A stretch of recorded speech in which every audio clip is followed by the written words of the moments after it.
I spent every Thanksgiving and Christmas cooking for 20 people.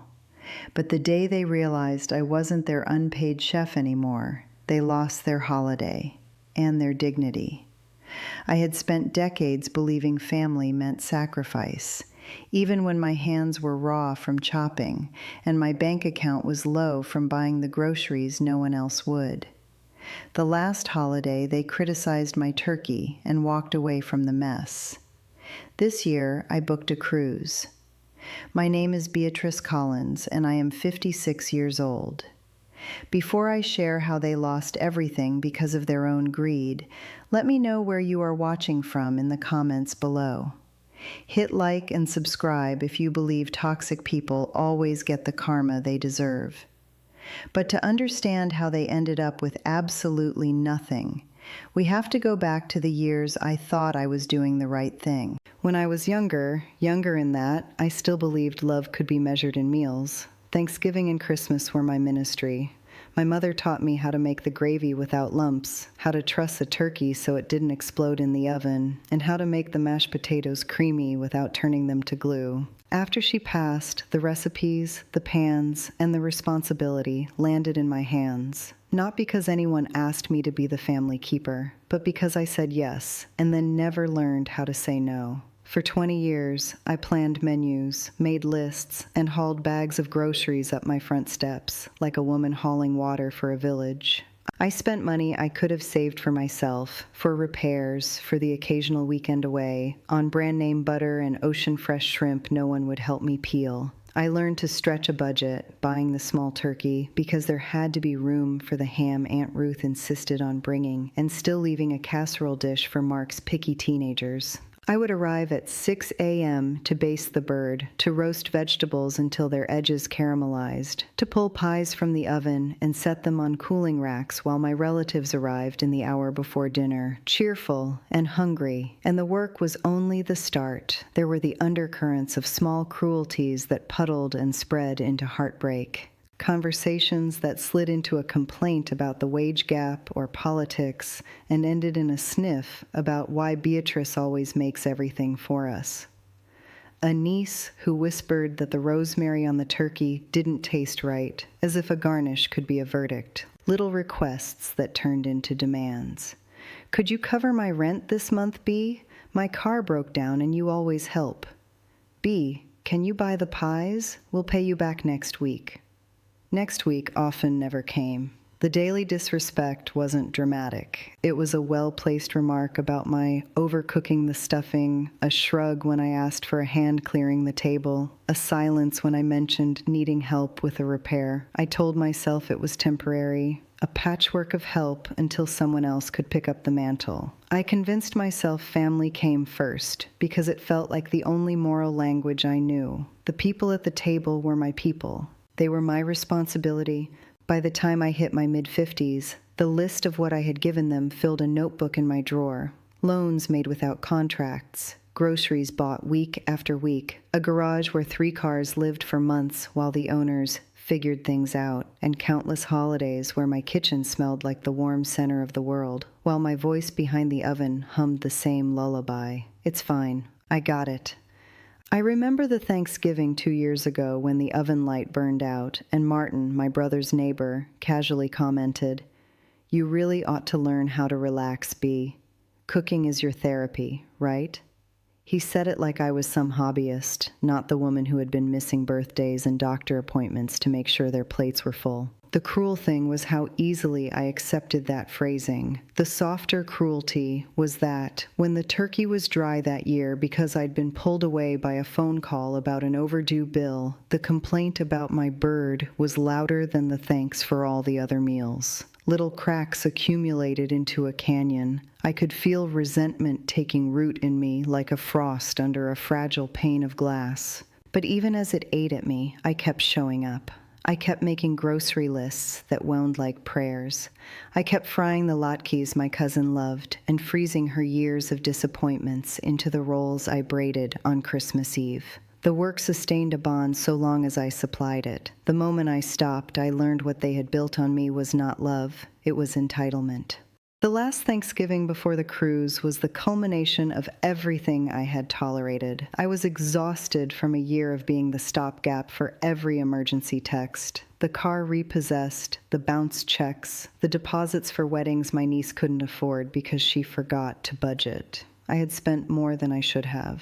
I had loaned Mark $3,000 for a down payment on a used pickup, covered Emily's first month's rent when she moved back home, and paid for a catering deposit for Tom and Sarah's anniversary dinner because Tom knew I would solve it. They all knew I would. That Thanksgiving, I arrived at dawn with the turkey brined and the sides prepped. I remember the way the house smelled like sage and orange. I remember thinking I would be happy as long as everyone was seated, laughter bubbling, the clatter of plates and the hiss of gravy being poured. As the relatives arrived, the chatter rose and fell in that way families do, familiar, uneasy, touching at memories. But halfway through the afternoon, 3 of them gathered near the island and started to talk with the particular tilt of people who think everything about you is their right to critique. "B, we've been meaning to tell you," Linda said, voice loud enough to carry. Linda, my older sister, who had always been the unofficial critic in our circle. "Your turkey's different. Last year it was juicier. Maybe you used too much salt, or maybe it's the oven." Mark, my brother, chuckled without heading to the sink. "She's always trying new things. Remember when she added fennel to the stuffing? Disaster." Laughter. Nobody asked if the new recipe was something I had done because I wanted to surprise them. They treated experimentation like a performance for their approval. When my husband died, they called me to the phone and asked again about casseroles instead of asking if I was eating. They told me I wrought myself for them, a phrase that once would have sounded affectionate now sounded like a sentence. After the dinner plates were cleared by me alone, they sat back and began to pull out their phones, scanning for other invites, other plans, other people who might entertain them with less expense and more applause. And the most cutting betrayal came when Emily, my niece, who I had helped through college and paid the $800 deposit on the venue for her dream engagement party, stood at the table and rolled her eyes. "B," she said, "you always save our skin. Why do you let us get away with it? Can't you let us fail a little? We need to learn." It would have been the smallest, kinder moment to answer with an honest, "No, I will not let you fail," or to tell her that enabling had a cost that wasn't just financial. But I kept quiet like a well-drilled soldier. It was one of those moments where your throat tightens and the words get stuck. She called it learning. I saw it as the emotional shorthand for using me. And then the phone call that winter became the final insult. Tom walked into the kitchen, took a sip of coffee, and said in front of everyone, "B, if you don't cut back, we're all going to have to find someone else to take care of the holidays. You know, maybe the kids can learn to do a turkey, or someone can order catering." He said it like the thought of me not doing the work was a temporary vacation, not the end of an arrangement that had let them take the cheap road for so many years. No one offered to take on a single list item that day.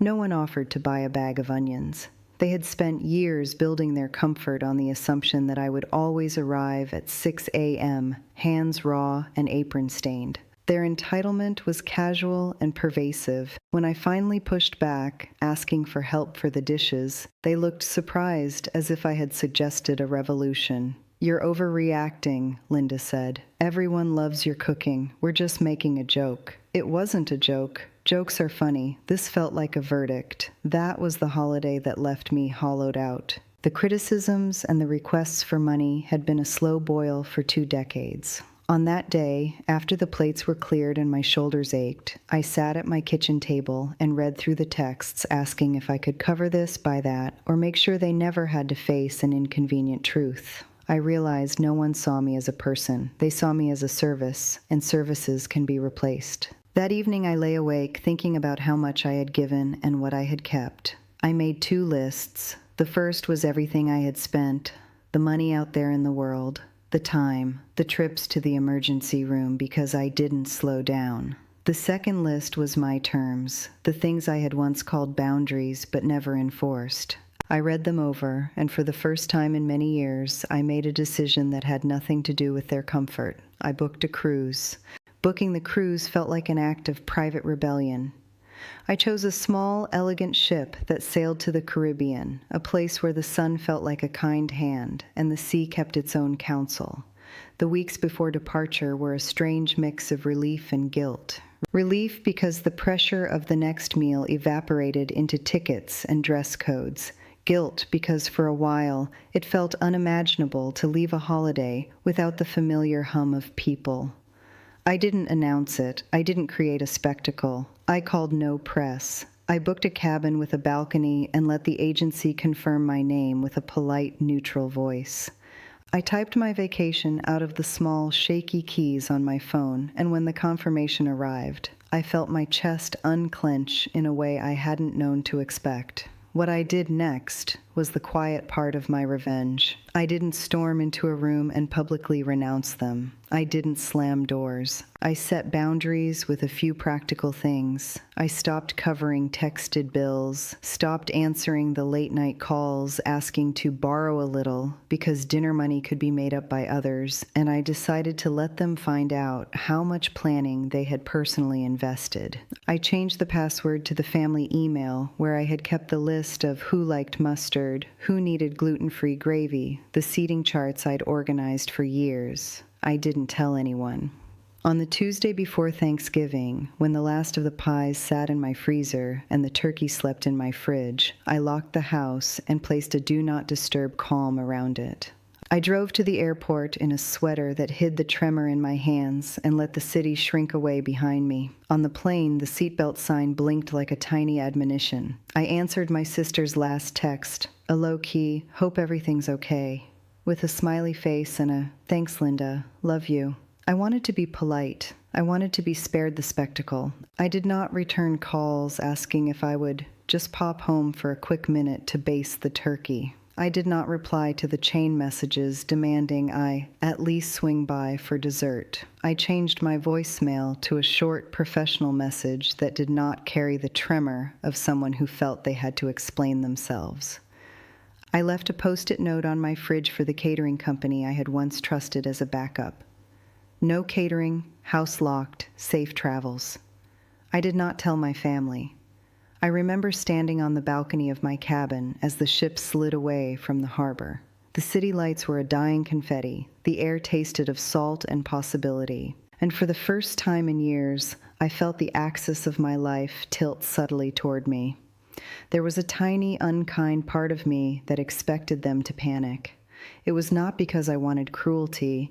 It was to confirm that my earlier sense of being indispensable was either true or false. If they managed, if they found someone else to bail them out, I would accept it and learn. If they failed, they would see what happened when the supply line of my labor and money was cut. I did not gloat. I sipped a mimosa as the sunlight painted the deck gold. I read a book for the first time without half thinking of the oven. I slept uninterrupted. When the storm of calls erupted on my holiday feed, frantic texts, passive-aggressive comments on my social profiles, a handful of pleading voicemails, I left them on the ship like flotsam. I would not retrieve them. Back in my small town, the day of Thanksgiving was a slow-motion collapse.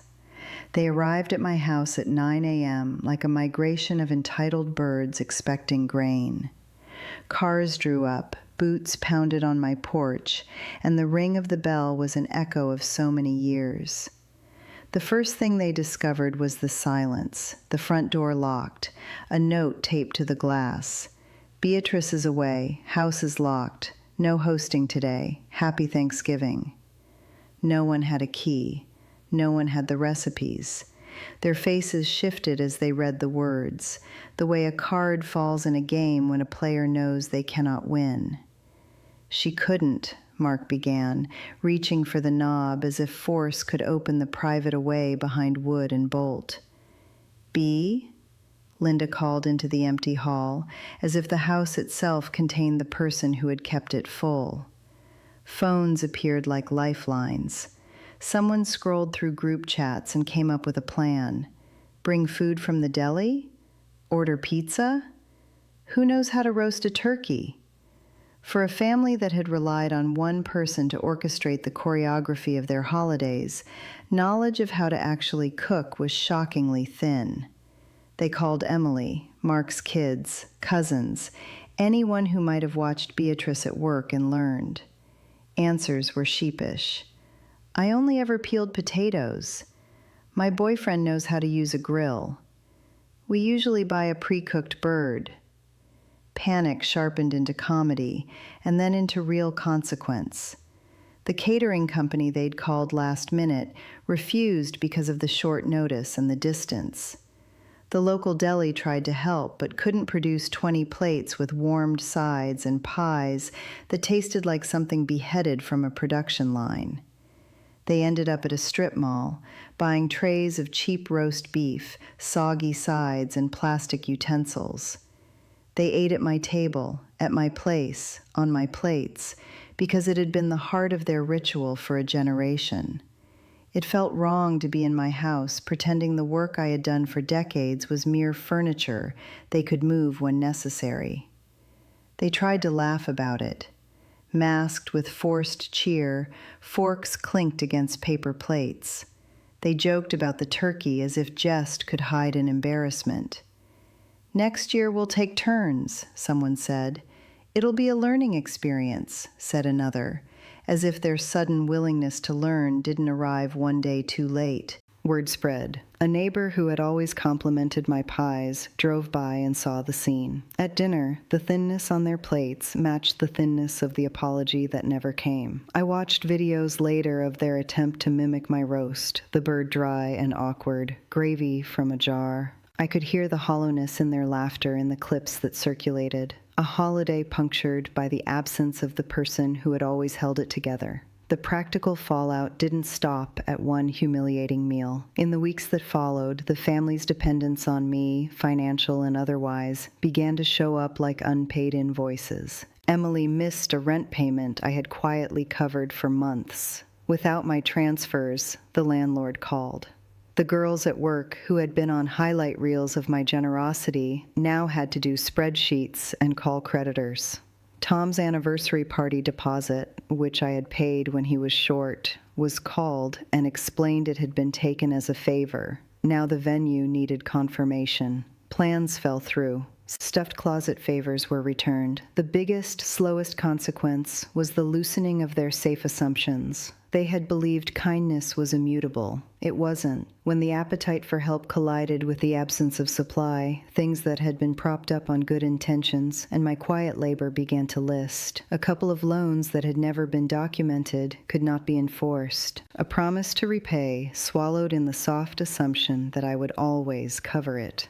The cruelty of that moment wasn't dramatic. It was procedural and devastating in the way someone who has always been allowed to overdraw is forced to see the ledger. I watched the fallout from miles of blue ocean and endless sky. The hotel calls filtered through like small, urgent requests. "What do we do?" texted Mark.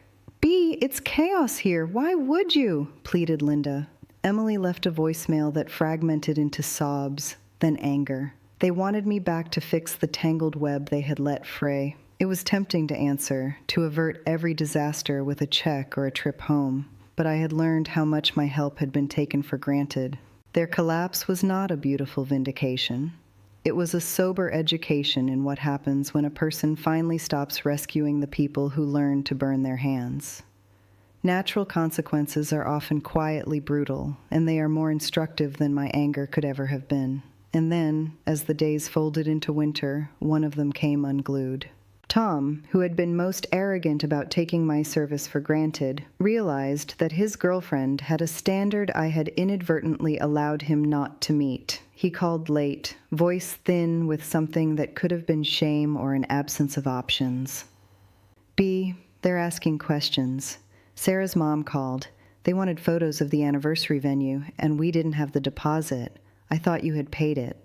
This was the thing. They had spent years leaning on my generosity to cover the small humiliations they didn't want to face. When that veil came away, they confronted not only a bad meal, but a pattern of consent they had given to themselves. The natural result was not a single moment of spectacular revenge. It was a sequence of small, accumulating truths that forced them to rebuild without the easy scaffolding I had provided. Within a month, the pleas began. It was a litany of apologies and requests, some earnest, some entitled. They tried every angle: the remorseful apology, the dramatic collapse, the "we didn't mean it" message, the "can you do this one more time" text. Linda sent flowers and a note that read, "We were wrong. Please come home." Mark sent a check for a negligible amount with a scribbled, "For the turkey," like pocket change could buy back years. The most palpable was the voicemail from Emily, choked and real. "Aunt B, I'm so sorry. I didn't know how much you were doing. I thought it was normal and I took advantage. Please, I need you. Can you come back? We'll make it right." The earnestness in her voice stung. Not because she asked for help, young people often do, but because it was the first time any of them had tried to understand the labor behind their holidays rather than the meal in front of them. I listened to every message without texting a single reply. There was a moment of temptation when I saw an email from Mark begging me to be the peacemaker, to mediate between cousins and patch the thin membrane they had ruptured. I could have flown home, cooked the bird, and patched things for another year. It would have been easy in the way old habits are easy, comfortable, expected, and vanishing of consequence. Instead, on a quiet morning, as the sun streaked pale over a calm sea, I typed a single message. I did not humiliate them. I did not lecture. I kept it short and unadorned. "I will not be your unpaid chef anymore," it read. "I will not cover your bills without agreement. I have stopped enabling decisions that cost me my peace. I care for you, but I will not sacrifice myself for your convenience." I sent nothing else. No denials, no detailed accounting of every loan, no litany of how many pies I had baked. My words were a hinge closing softly. The point wasn't to punish, it was to protect. I walked away from the expectation, not from the people. Their response was a mixture of pleading and fury, but eventually the tone turned to acceptance for many. Some of them complied and reached out in a way I could accept, apologies with deeds. Emily started learning to cook, texting pictures of her first roasted chicken. Mark arranged to pay me back in scheduled deposits and even offered to take a cooking class with me. Linda called for a long conversation where she cried and admitted she had been lazy with her love. There were small amends, but I refused to snap the old thread back into place. Some of them never returned to a place of reconciliation. For them, the loss was less about Thanksgiving than about power. They wanted the old machine back. When it wasn't, they retreated into small resentments.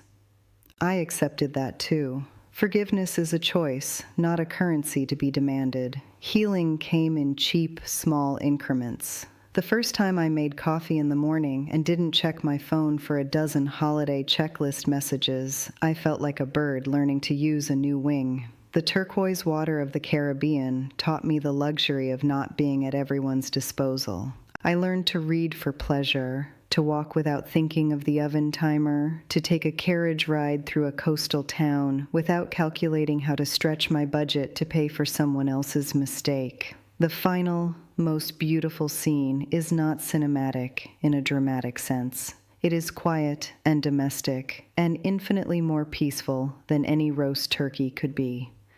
Picture an early afternoon on a small beach. The sun is slanted and soft. I have a wide hat that shields my face and a simple blouse that flutters when the breeze passes. There is a paper cup of coffee at my side and a paperback with a soft spine. A glass of iced tea, not champagne, just tea, sweats at the table. I watch children build a sandcastle with the kind of attention I once gave to arranging a table of 20. No one is asking me for a favor. No one needs me to make a pie. When a message comes weeks later from Linda, an apology that means something and not only words, I respond with a short note. I forgive you when your actions show you've learned. For now, I will continue to protect my peace.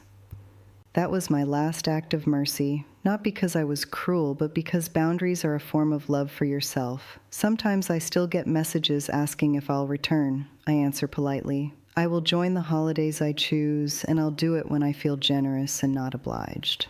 Other times, I receive pictures of turkey dinners that include someone else's name in the caption, "First time doing the roast. Thank you, B, for finally inspiring us."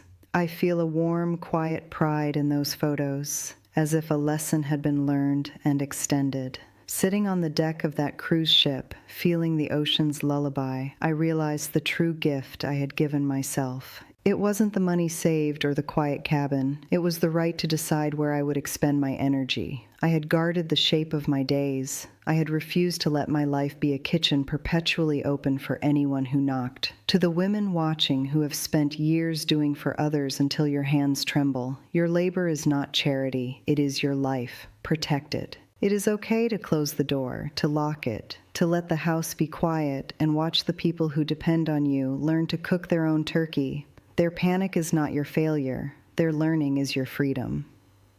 I returned months later for a small family dinner by choice, not obligation. The turkey was juicy, but that day it didn't matter who roasted it. We had conversations about boundaries and fairness. Some listened, some didn't. I learned that the holiday is not something someone else owns. The holiday is what you make of your life.